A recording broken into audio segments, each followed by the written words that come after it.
had prepared for this exact scenario. The scenes in Seoul today were unthinkable just 24 hours ago, as the legislative heart of South Korea ground to a complete halt. While the world watched in silence, a series of failed political maneuvers triggered a chain reaction that few saw coming.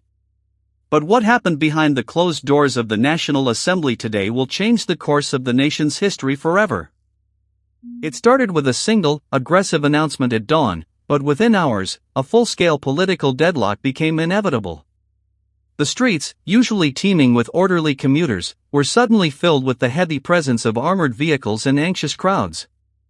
How did a stable, high-tech democracy find itself spiraling into this level of chaotic instability? To understand the current crisis, we have to look at the timeline.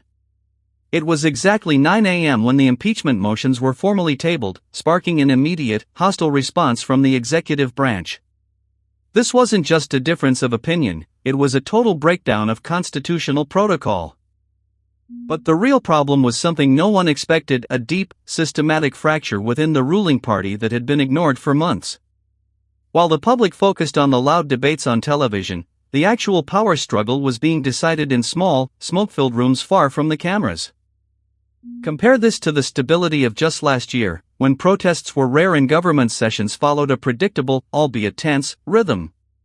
Today, the contrast is stark. From orderly debate to an emergency session under police guard, the shift has been jarring for the average citizen. We tracked the exact movements of the key ministers throughout the afternoon. By 2 p.m., the Prime Minister's office was empty, and by 4 p.m., the emergency broadcast systems were being tested nationwide. Was this a genuine attempt to restore order, or a calculated power grab gone wrong? The tension in the air was palpable as the final vote approached, but the result left the entire political establishment stunned.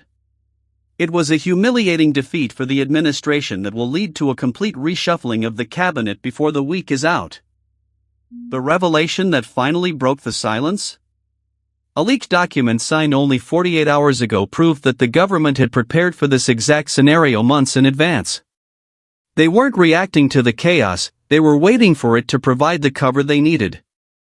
With the dust settling, the question remains: can the democratic institutions hold, or is this only the beginning of a much larger struggle?